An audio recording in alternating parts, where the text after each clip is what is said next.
ಎಲ್ಲ ಚಿಕ್ಕು ಚಾನಲ್ ವೀಕ್ಷಕರಿಗೆ ಸ್ವಾಗತ. ಇಂದಿನ ನಮ್ಮ ವಿಷಯ ಕೆಸೆಟ್ ನೆಟ್ TET ಪರೀಕ್ಷೆಗಳಿಗಾಗಿ ಹಳೆಗನ್ನಡ ಸಾಹಿತ್ಯ ಪರಿಚಯವನ್ನು ಮಾಡಿಕೊಳ್ಳೋಣ. ಹಳೆಗನ್ನಡ ಸಾಹಿತ್ಯ ಕನ್ನಡ ಭಾಷೆಯ ಪ್ರಾರಂಭದ ಚಿನ್ನದ ಯುಗ. ಕನ್ನಡ ಭಾಷೆಯ ಅಭಿವೃದ್ಧಿಯು ಭಾರತೀಯ ಭಾಷಾ ಸಂಸ್ಕೃತಿಯ ಒಂದು ಪ್ರಮುಖ ಭಾಗವಾಗಿದೆ. ಕ್ರಿಸ್ತಶಕ 5ನೇ ಶತಮಾನದಿಂದ 12ನೇ ಶತಮಾನದವರೆಗೆ ಕನ್ನಡದಲ್ಲಿ ರಚಿತವಾದ ಸಾಹಿತ್ಯವನ್ನು ಹಳೆಗನ್ನಡ ಸಾಹಿತ್ಯ ಎಂದು ಕರೆಯಲಾಗುತ್ತೆ. ಈ ಕಾಲವು ಕನ್ನಡ ಭಾಷೆಯ ಶೈಲಿಶಾಸ್ತ್ರ, ವ್ಯಾಕರಣ, ಕಾವ್ಯ ಪ್ರಕಾರಗಳು ಹಾಗೂ ಭಾವನಾತ್ಮಕ ಅಂಶಗಳ ಪ್ರಾರಂಭಿಕ ಘಟ್ಟವಾಗಿದ್ದು, ಅದೇ ವೇಳೆ ಕನ್ನಡ ಸಂಸ್ಕೃತಿಯ ಧಾರ್ಮಿಕ, ರಾಜಕೀಯ ಮತ್ತು ಸಾಮಾಜಿಕ ಚಟುವಟಿಕೆಗಳ ಪ್ರತಿಬಿಂಬವೂ ಆಗಿದೆ. ಹಳೆಗನ್ನಡ ಸಾಹಿತ್ಯವು ಮುಖ್ಯವಾಗಿ ಪದ್ಯಮಯ ಸಾಹಿತ್ಯವಾಗಿದ್ದು ಧರ್ಮಾಧಾರಿತವಾದುದು. ಈ ಕವಿಗಳು ಶೈವ, ಜೈನ, ವೈಷ್ಣವ ಧಾರ್ಮಿಕ ಚಿಂತನೆಗಳಿಂದ ಪ್ರೇರಿತರಾಗಿದ್ದರು. ರಾಜರು ಕಾವ್ಯಪ್ರೇಮಿಗಳಾಗಿದ್ದು ಕವಿಗಳನ್ನು ಉತ್ತೇಜಿಸುತ್ತಿದ್ದರು. ಹಳೆಗನ್ನಡ ಭಾಷಾ ಶೈಲಿ ಪ್ರಾಚೀನ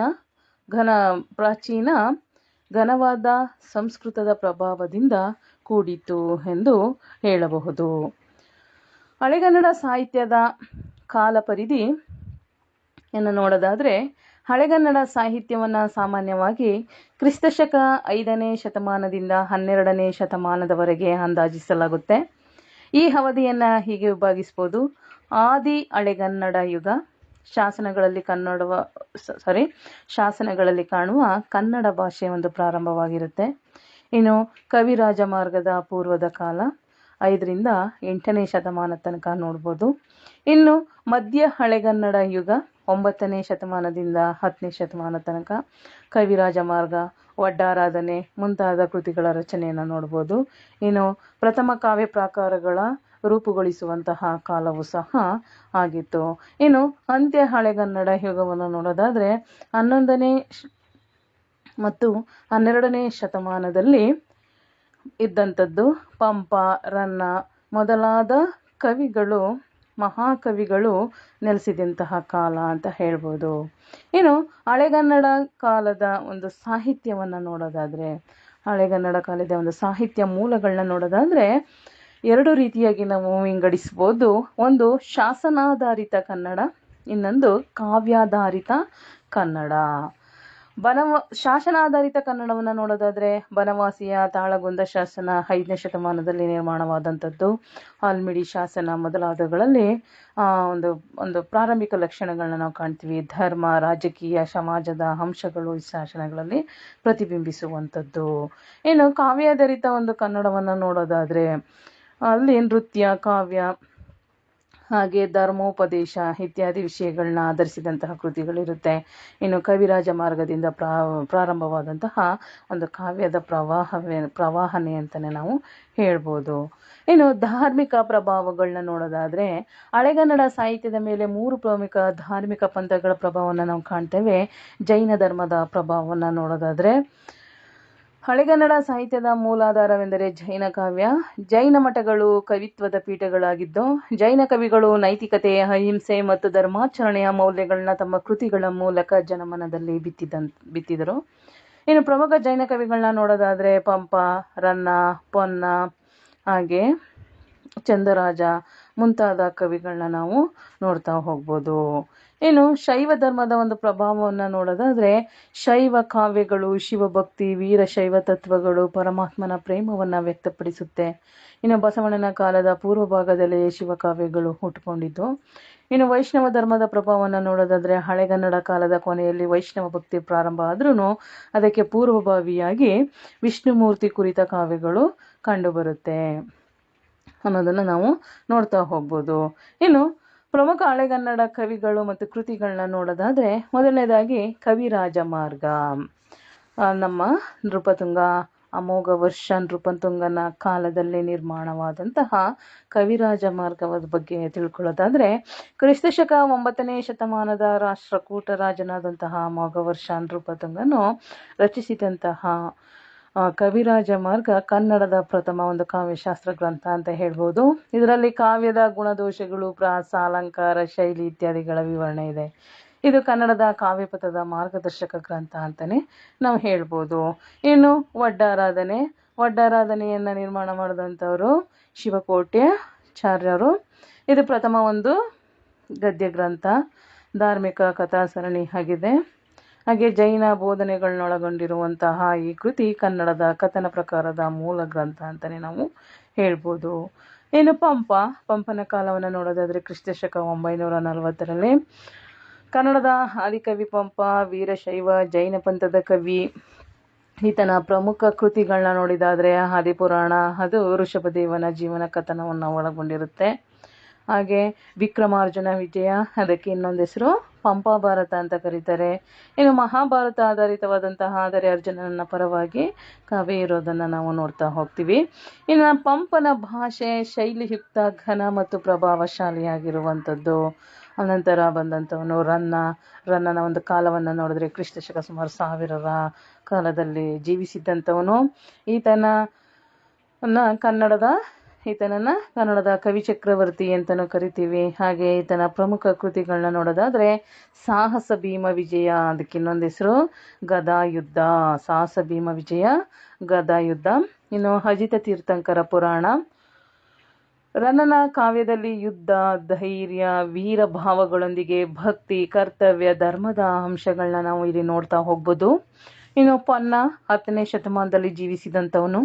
ಈತನನ್ನು ಉಭಯ ಕವಿ ಚಕ್ರವರ್ತಿ ಎಂದು ಪ್ರಸಿದ್ಧನಾದಂಥವನು ಪೊನ್ನ.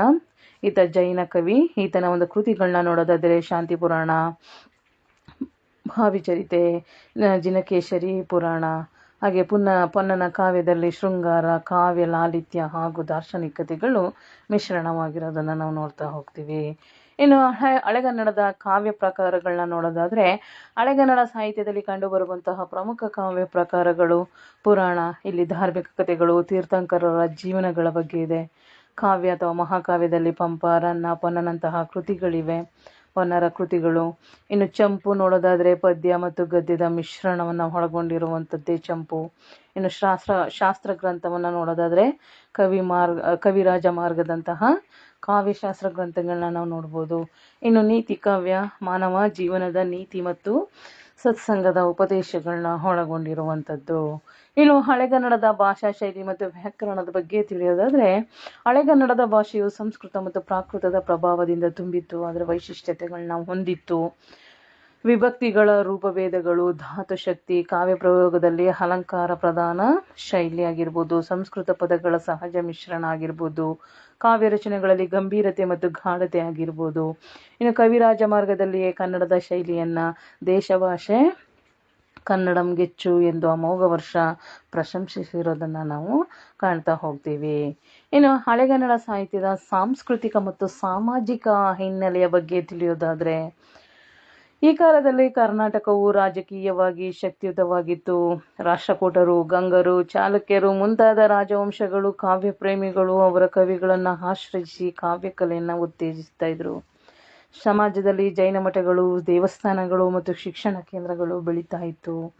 ಸಾಹಿತ್ಯವು ಜನಜೀವನದ ನೈತಿಕತೆ, ಧಾರ್ಮಿಕ ಶ್ರದ್ಧೆ ಮತ್ತು ಸಂಸ್ಕೃತಿಯನ್ನು ಪ್ರತಿಬಿಂಬಿಸ್ತಾ ಇತ್ತು. ಇನ್ನು ಹಳೆಗನ್ನಡ ಸಾಹಿತ್ಯದ ಕೊಡುಗೆಗಳ ಬಗ್ಗೆ ನೋಡೋದಾದರೆ ಕನ್ನಡ ಭಾಷೆಯ ರೂಪುಗೊಳಿಸುವಿಕೆ, ವ್ಯಾಕರಣ, ಕಾವ್ಯಶಾಸ್ತ್ರ, ಶೈಲಿ ಮತ್ತು ಕಾವ್ಯ ಪ್ರಕಾರಗಳನ್ನ ಸ್ಥಿರಗೊಳಿಸಿದಂತಹ ಕಾಲ. ಈ ಕಾಲದಲ್ಲಿ ಸಾಂಸ್ಕೃತಿಕ ಒಂದು ಏಕೀಕರಣತೆಯನ್ನು ನೋಡ್ಬೋದು. ಧಾರ್ಮಿಕ ಸಹಿಷ್ಣುತೆ ಆಗಿರ್ಬೋದು, ಭಕ್ತಿಯ ತತ್ವಗಳಾಗಿರ್ಬೋದು, ನೈತಿಕ ಮೌಲ್ಯಗಳು ಜನಮನದಲ್ಲಿ ಬಿತ್ತಿದಂತಹ ಕಾಲ. ಇನ್ನು ಕಲೆಯ ಅಭಿವೃದ್ಧಿ ಆದಂತಹ ಕಾಲ. ಶಾಸ್ತ್ರ, ವಾಸ್ತುಶಿಲ್ಪ, ಶಿಲ್ಪಕಲೆಯ ಪ್ರಭಾವ ಸಾಹಿತ್ಯದೊಂದಿಗೆ ಬೆಸೆಯಿತು. ಇನ್ನು ಹಳೆಗನ್ನಡದಿಂದ ಮಧ್ಯ ಕನ್ನಡಕ್ಕೆ ಒಂದು ಸೇತುವೆ ಆಗಿತ್ತು. ಹಳೆಗನ್ನಡದ ನಂತರ ಯುಗದಲ್ಲಿ ಬಸವಣ್ಣ, ಅಕ್ಕಮಹಾದೇವಿ, ಅಲ್ಲಮಪ್ರಭು ಮೊದಲಾದ ವೀರಶೈವ ಸಂತರು ಕನ್ನಡ ಕಾವ್ಯವನ್ನು ಜನಭಾಷೆಯ ಕಡೆಗೆ ತಳ್ಳಿದಂಥವರು. ಹಳೆಗನ್ನಡದ ಗಂಭೀರ ಶೈಲಿ ಜನಪ್ರಿಯ ಭಾಷೆಗೆ ಸೇತುವೆ ಆಯಿತು. ಹಳೆಗನ್ನಡ ಕಾವ್ಯವು ಕನ್ನಡ ಸಾಹಿತ್ಯದ ಮೂಲವಾದರೂ ಅದರ ಶಾಖೆಗಳಲ್ಲಿ ವಚನ, ಭಕ್ತಿ, ಯಕ್ಷಗಾನಗಳಂಥ ಪ್ರಕಾರಗಳು ಬೆಳೀತಾ ಹೋಯಿತು. ಇನ್ನು ಇದರ ಒಂದು ಪ್ರಾಮುಖ್ಯತೆಯನ್ನು ನೋಡೋದಾದರೆ ಹಳೆಗನ್ನಡ ಸಾಹಿತ್ಯದ ಪ್ರಾಮುಖ್ಯತೆಯನ್ನು ನೋಡಿದ್ರೆ ಕನ್ನಡ ಭಾಷೆಯ ಪೌರಾಣಿಕತೆ ಹಾಗೂ ಗೌರವದ ಒಂದು ಸಂಕೇತವಾಗಿತ್ತು. ಕಾವ್ಯತತ್ವ, ಭಾಷಾಶಾಸ್ತ್ರ ಮತ್ತು ವ್ಯಾಕರಣದ ಆಧಾರವಾಗಿತ್ತು. ಧಾರ್ಮಿಕ ಮತ್ತು ಸಾಂಸ್ಕೃತಿಕ ಚಿಂತನೆಯ ಮೂಲವಾಗಿತ್ತು.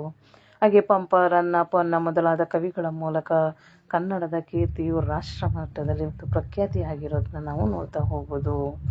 ಇನ್ನು ಹಳೆಗನ್ನಡ ಸಾಹಿತ್ಯದ ಒಂದು ಶಾಶ್ವತತೆಯನ್ನು ನೋಡೋದಾದರೆ, ಹಳೆಗನ್ನಡ ಸಾಹಿತ್ಯವು ಕನ್ನಡ ಸಾಹಿತ್ಯದ ಒಂದು ಅಡಿಪಾಯದ ಶಿಲೆ ಅಂತಲೇ ಹೇಳ್ಬೋದು. ಇದು ಕನ್ನಡದ ಕಾವ್ಯ ತಾತ್ವಿಕ ಚಿಂತನೆಗೆ ದಿಕ್ಕು ತೋರಿಸಿದಂಥದ್ದು.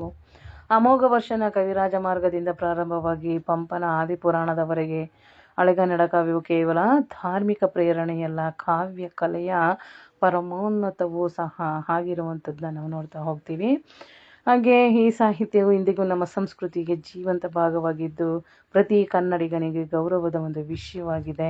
ಹಳೆಗನ್ನಡ ಸಾಹಿತ್ಯದ ಮೂಲಕ ಕನ್ನಡ ಭಾಷೆ, ಅದರ ಸಾಹಿತ್ಯ ಪರಂಪರೆ ಮತ್ತು ಸಂಸ್ಕೃತಿಯ ಅಡಿಗಲ್ಲು ನಿರ್ಮಾಣವಾಯಿತು. ಇನ್ನು ಹಳೆಗನ್ನಡ ಸಾಹಿತ್ಯವು ಕನ್ನಡ ಭಾಷಾ ಒಂದು ಚೈತನ್ಯ, ಒಂದು ಶಿಲ್ಪ, ಒಂದು ಶಬ್ದ ಸೌಂದರ್ಯದ ಪಾಠವಾಗಿದೆ ಅಂತಲೇ ಹೇಳ್ಬೋದು. ಅದರಲ್ಲಿ ತಾತ್ವಿಕತೆ, ಶ್ರದ್ಧೆ, ಭಕ್ತಿ ಮತ್ತು ಕಾವ್ಯ ಲಾಲಿತ್ಯ ಇಂದಿಗೂ ಕಲಾತೀತವಾಗಿರುತ್ತದೆ. ಕನ್ನಡ ಸಾಹಿತ್ಯದ ಪ್ರಗತಿ ಹಳೆಗನ್ನಡದಿಂದಲೇ ಪ್ರಾರಂಭವಾಯಿತು ಎಂಬುದಂತೂ ನಿಜವಾದಂಥ ಮಾತು. ಆದ್ದರಿಂದ ಹಳೆಗನ್ನಡ ಸಾಹಿತ್ಯವು ನಮ್ಮ ಸಾಹಿತ್ಯದ ಚಿನ್ನದ ಯುಗವೆಂದೇ ಹೇಳಬಹುದು.